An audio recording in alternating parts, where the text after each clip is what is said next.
ఆంధ్రప్రదేశ్ను 2047 నాటికి $2.4 ట్రిలియన్ ఆర్థిక వ్యవస్థగా మార్చడమే లక్ష్యమన్నారు ముఖ్యమంత్రి చంద్రబాబు. ప్రస్తుతం 2,68,000గా ఉన్న తలసరి ఆదాయం అప్పటికల్లా 58 లక్షలు అవుతుందని తెలిపారు. సచివాలయంలో రాష్ట్ర వృద్ధి రేటుపై పవర్ పాయింట్ ప్రెజెంటేషన్ ఇచ్చారు సీఎం చంద్రబాబు.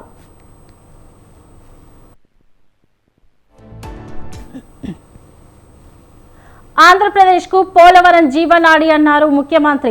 గత ప్రభుత్వ హయాంలో పోలవరాన్ని గోదావరిలో కలిపారంటూ విమర్శలు గుప్పించారు. కూటమి ప్రభుత్వ హయాంలో సంపద సృష్టించి ప్రజల ఆదాయం పెంచుతామన్నారు. అభివృద్ధి వల్ల సంపద వచ్చి ప్రజల ఆదాయం పెరుగుతుందన్నారు ఏపీ సీఎం. ఆదాయం పెరిగితే పథకాల ద్వారా పేదరికాన్ని నిర్మూలించవచ్చన్నారు ముఖ్యమంత్రి చంద్రబాబు.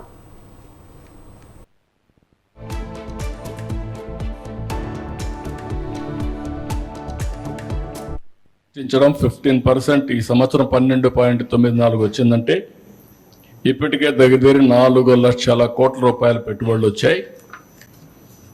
అమరావతి ట్రాక్లో పెట్టాం. పోలవరాన్ని డయాఫామ్ వాళ్ళు కూడా స్టార్ట్ చేస్తున్నాం. డబ్బులు కూడా ఉన్నాయి, ఇంకా ఎగ్జిక్యూట్ చేయడం ఒకటే. 12,000 కోట్ల రూపాయలు డబ్బులు ఇచ్చారు కాబట్టి అది అయిపోతుంది. తర్వాత ఎట్లా పెంచుకోవాలో అవన్నీ పెంచుకుంటాం. అదే సమయంలో పోలవరం పూర్తయ్యే సమయంలోనే ఏదైతే పోలవరం నుంచి బనకచెర్ల, గోదావరి, పెన్నా నదులను అనుసంధానం చేస్తే మీరు చూశారు అమెరికాలో one of the most best example ఇది silicon valley.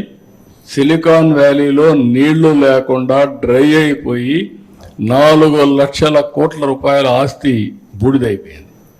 This is the value of population, water and population. ఈ రెండు కరెక్ట్గా కానీ బ్యాలెన్స్ చేయగలిగితే ఇక్కడ అన్నీ మన చేతల్లో ఉన్నాయి. టెక్నాలజీ ఉంది, భూమి ఉంది, అవకాశాలు ఉన్నాయి, ఆకాశం హద్దుగా పనిచేయచ్చు. సంపద సృష్టించడం 15% ఈ సంవత్సరం 12.94 వచ్చిందంటే ఇప్పటికే దగ్గర 4 లక్షల కోట్ల రూపాయల పెట్టుబడులు వచ్చాయి. మౌలిక సౌకర్యాల కల్పనలో సంస్కరణలు తీసుకువచ్చామన్నారు చంద్రబాబు. స్వర్ణ ఆంధ్రప్రదేశ్ విజన్ 2047 లక్ష్యంగా పనిచేస్తున్నట్లు వెల్లడించారు. ఇంటిని జియో ట్యాగ్ చేసి కుటుంబ సభ్యులను అనుసంధానం చేస్తున్నామని తెలిపారు. విపత్తుల సమయాల్లో పరిహారం అందించేందుకు జియో ట్యాగ్ ఉపయోగపడుతుందన్నారు. గతంలో హైదరాబాద్ను డెవలప్ చేసింది తానేనన్నారు సీఎం చంద్రబాబు. ఈ విషయంలో ఎవరేం మాట్లాడినా ఇప్పుడు ఆ ఫలితాలు వస్తున్నాయన్నారు. ఔటర్ రింగ్ రోడ్ 163 కిలోమీటర్స్, 5,000 ఎకరాలతో ఎయిర్పోర్ట్, ఇవి చేశాం. టెక్నాలజీ, ఐటీ తిండి పెడుతుందని. ఈరోజు ఆ ఐటీ తిండి పెట్టడం కాదు కానీ ప్రతి ఒక్కరిని ఎక్కడికో తీసుకెళ్ళిపోతా ఉంది. సెల్ ఫోన్ లేకపోతే ఎవరు ఉండే పరిస్థితులు లేరు. ఇవన్నీ విజువలైజ్ చేసి ఆ రోజు చేశాం. ఈరోజు గవర్నమెంట్ వచ్చినప్పుడు నేను చెప్పిన విషయాలు మీ అందరికీ డెవలప్మెంట్ చేసి సంపద సృష్టించి ఆదాయాన్ని పెంచిన ఆదాయంతో మళ్ళా అభివృద్ధి చేస్తూనే సంక్షేమ కార్యక్రమాలకు నాంది పలికి కంటిన్యూగా ఎన్ఫోర్మెంట్ చేస్తామని చెప్పాం.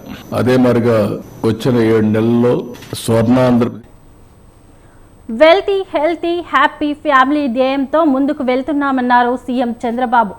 విజన్ డాక్యుమెంట్కు దేశంలో తొలిసారి 16 లక్షల వ్యూస్ వచ్చాయన్నారు. 2047 నాటికి $2.4 ట్రిలియన్ ఆర్థిక వ్యవస్థగా రాష్ట్రాన్ని మార్చడమే లక్ష్యమన్నారు. ఆర్థిక అసమానతలు తగ్గించేందుకు నిరంతరం శ్రమించాలన్నారు సీఎం చంద్రబాబు. ప్రజలను ఆర్థికంగా పైకి తెచ్చేందుకు P4 గేమ్ చేంజర్ కానుందన్నారు. సంపద సృష్టిలో మాత్రం P3 గేమ్ చేంజర్గా నిలుస్తుందన్నారు ఏపీ సీఎం.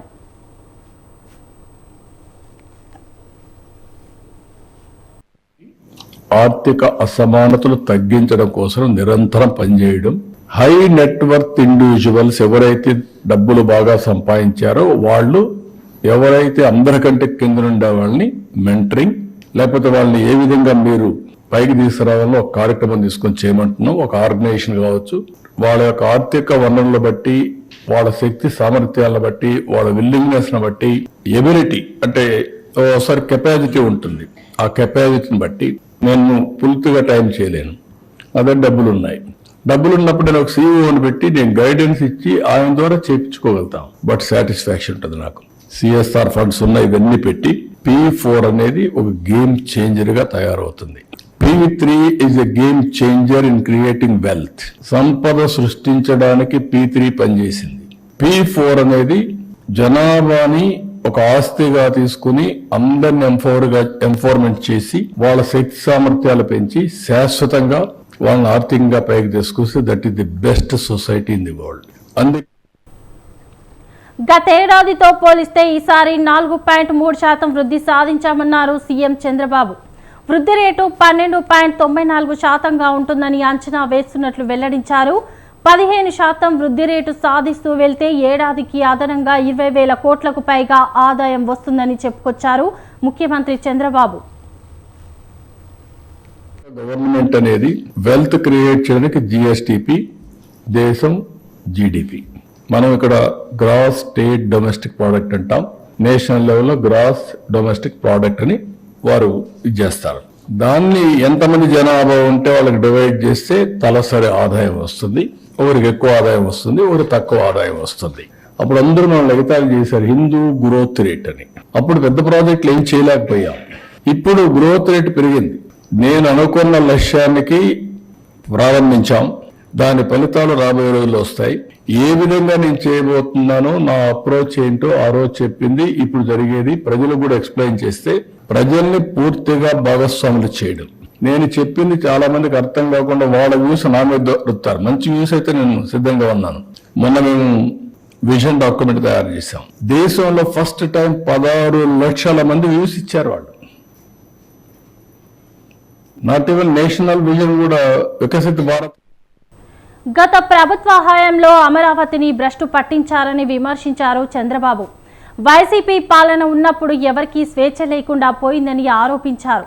పారిశ్రామికవేత్తలు రాష్ట్రం వదిలి పారిపోయేలా చేశారంటూ గత ప్రభుత్వంపై మండిపడ్డారు ఏపీ సీఎం చంద్రబాబు. ఎన్నికల సమయంలో పదే మీటింగుల్లో మాట్లాడినప్పుడు కొన్ని విషయాలు చెప్పాను. అందులో నేను ప్రధానంగా చెప్పింది